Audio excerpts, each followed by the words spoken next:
What's up, guys? Welcome to the Third and Goal Show, where we talk about the week's upcoming big college football games, and we give you our picks. All right. First up, we got Oklahoma at Iowa State. Oklahoma's going in at 18-point favorite. We're going to kick it over to Scott. Well, Oklahoma is going to be looking for revenge last year. It's going to be hard because they're on the road, but Kyler Murray has this offense going really well, even without Baker Mayfield from last year. Yeah. And Oklahoma, one thing they were missing last year is defense, which they seem to have gotten better at this year. So they're looking for revenge. It's going to be hard on the road, but I think they're going to get it done at Iowa State. Yeah, clearly we've got a big game here with some upset potential. Now the spread is kind of high in my opinion. I don't think Oklahoma is going to beat the spread. But as Scott was saying, I don't think Oklahoma's offense is much worse, if it is at all, than it was last year, and the defense looks to be quite improved. So in my opinion, Oklahoma is going to be looking a lot better in this game, and I think they'll win. However, I do not think they're going to be able to beat the spread. It's funny because Iowa State is kind of like the anti-Big 12 team because they run the ball a lot. They're a very ball-control team, and they also have a great defense, which seems to be the opposite of every other team in the Big 12. So it's going to be very hard for Oklahoma. It might be hard for Oklahoma in their defense this game. I think they'll be fine, though. Oklahoma probably won't cover, but I like them to win, though. I'd keep my eye out on, obviously, Kyler Murray this week. I think this would be a good week for him to submit his place in like the Heisman race, and kind of put any hopes of Iowa State upsetting them. With an 18-point favorite on Oklahoma, though, I'm going to take Oklahoma in the game, but I think Iowa State will cover. They run the ball, they control the ball.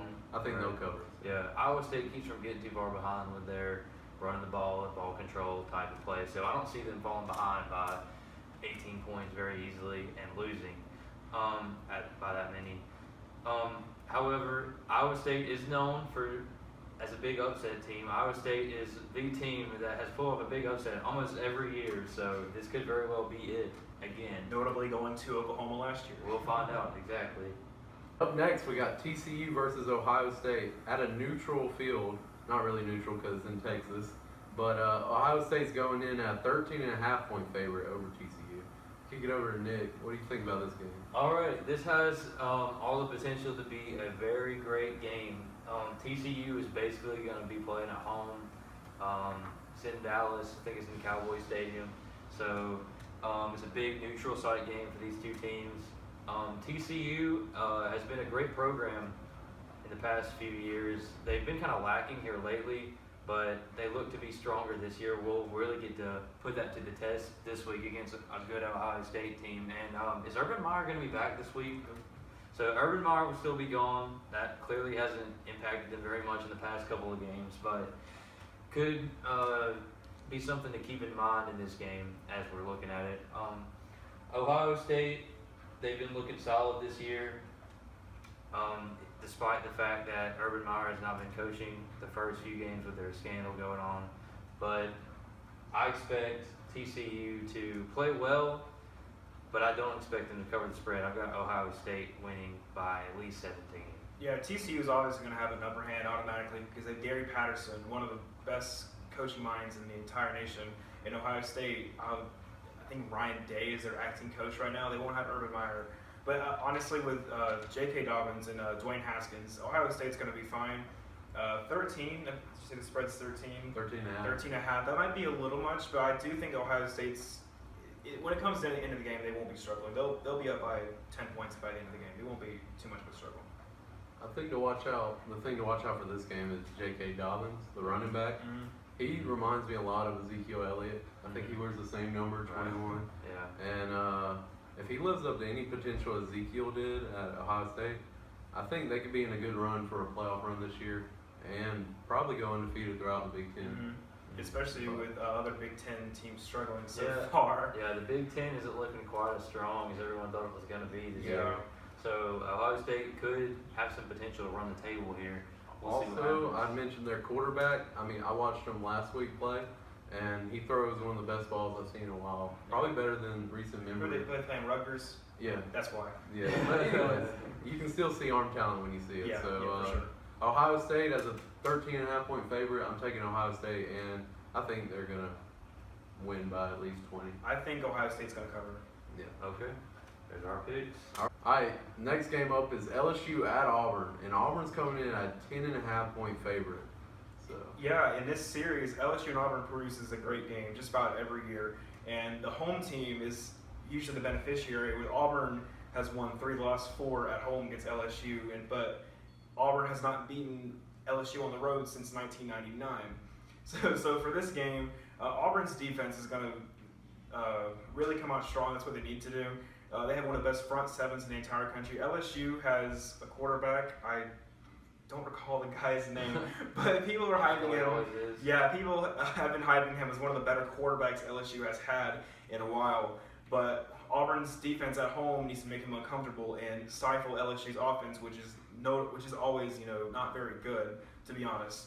So Auburn's defense is going to come out great. I think Auburn, Auburn is Auburn. They're probably not going to cover 10.5, but I do think they're going to win this game. Yeah, 10.5 sounds really high to me in this game. If I were putting money on a game this week, that's what I'd be putting money on LSU to. But I do still think that Auburn is going to get the job done. Playing at home with LSU, who, as always, doesn't have the greatest offense in the world. Auburn's got clearly the best defense they've had in a while. I think that's going to be the difference, and I think Auburn's going to be able to overcome LSU's defense because Auburn's defense is just going to be that much better. So I really think that's going to be the difference maker in this game. Some things to watch out for, though, is that, as always, LSU and Auburn is a close game. It's an SEC game. It's physical. And Auburn has already played a tougher team in Washington, as has LSU in Miami. So both teams looked really strong in those. So these are two big teams in the SEC West. So this could be an SEC West eliminator game. Yeah, they could be fighting for second place, right? Honestly.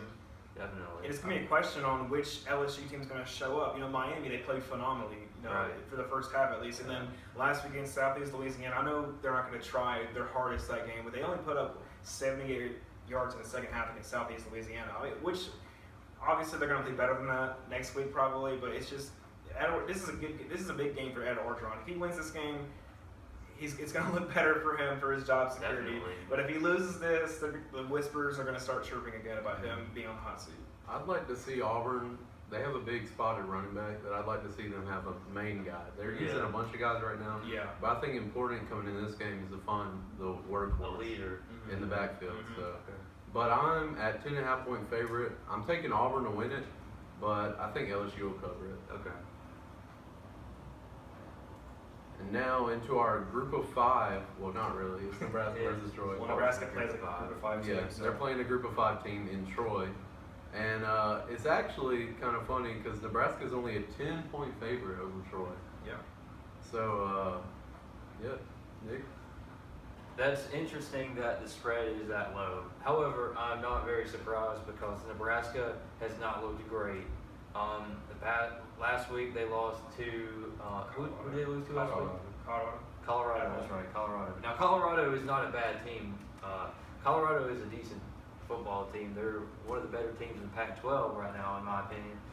But that just shows you that Nebraska has not gotten a chance to fully recover yet and let Scott Frost kick in. They're still learning the system. Do you know what time of day this game is going to be? 11 a.m. Central Time. 11 a.m. So it's going to be hot or hotter. They are in Nebraska. So those are some things to watch out for in this game. Troy, however, did not look great in their opener against Boise State either. That's putting it lightly. Right. Yeah. That was a tough game to watch. Definitely. They just were physically getting beat by Boise State everywhere. I mean, Boise State's players were just looked like manhandling Troy, especially in the secondary. And the secondary is supposed to be Troy's one of their strongest areas this year. They got a lot of experience coming back, a lot of talent there. And the way Boise State made them look, I wouldn't be surprised if Boise State is a dark horse playoff team or the way they look. But right now we're talking about Troy, so the way they look, it's not too promising. I don't really think Troy's going to be able to get it done against Nebraska. Well, this is not a make or break game for Troy this season because they're not expected to win. This is not going to affect their Sun Belt play, but this is going to be a big test for them because first game on the road for Troy this season, and you have your first-year starter in Caleb Barker, who looked very good last week against Florida A&M, 5 touchdowns. Now he goes on the road facing Nebraska defense last week, who only allowed 40 yards against Colorado rushing. So, and then you also have suspensions for Troy. Travion Samuel, the transfer from Louisville, he's a wide receiver. He's suspended indefinitely. Jamarius Henderson, running back, he's suspended indefinitely. But the wide receiver core is going to be fine. You have stars like Damian Willis, but the running backs, it's going to hurt their depth. B.J. Smith is looking really good. He'll probably be able to carry the load. But the keys for Troy in this game is this is a key for literally any game ever, but the line of scrimmage play, because Nebraska's defense, like I just said, only allowed like 40 yards rushing for Colorado, and Troy likes to run the ball with both Barker and B.J. Smith.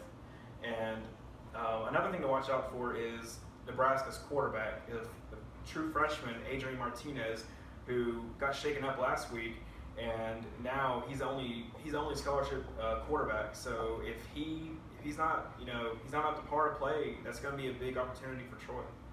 Yeah, I think a big thing for Troy coming in this game is that Caleb Barker and Damian Willis can build on like what they've been doing early this year. If they can put up another game like last week, I know it's a better opponent, but if they can keep it going, I think that would be big for Troy, because I don't think they'll have much success like running the ball. So they need to throw it through the air. So. And another thing, the reason why Nebraska lost last week, one of the main reasons why they turned the ball over 3 times. Colorado didn't turn over at all, and those 3 turnovers led to 14 points by Colorado, and Nebraska ended up losing by 5. So Troy needs to force turnovers and also not turn the ball over themselves, and they're going to be in this game. I think Troy at the very least is going to cover. I'm going to be a homer and pick that Troy wins outright, but that's just me. I'm a homer. Another thing, real quick, is I want to see Blaise Brown show up and show what he's got a name for. I feel like he hasn't shown up this year. Yeah, coming out of an injury though. Yeah, and Marcus Jones, freshman last year. I think them two, they need to step it up in the secondary. For sure. But I'm also picking Troy. I think they're going to cover, obviously. So yeah, Troy over Nebraska. So that just leaves me. Personally, I don't think Troy's going to win this game. I see the talent differential, just watching the 2 teams play, looks to be too far for Troy to be able to pull it off being on the road. If this were being played in Troy, I could go with Troy. But on the road, with the way these 2 teams have looked, I think Nebraska is going to get it done. However, I say Troy keeps it within 10. I do not think Nebraska is going to cover the spread. Yeah, especially because Scott Frost is probably going to get Nebraska back into the upper echelon of the Big Ten. But if Troy's going to beat Nebraska, it's going to be this weekend. Right, yeah. This is going to be their best chance to beat Nebraska anytime soon. All right. We'll see what happens. Well, thank you guys for tuning in to the 3rd and Goal Show. Tell us what you think in the comments down below. Leave a like and even subscribe to see us weekly. This has been the 3rd and Goal Show. See you in the red zone.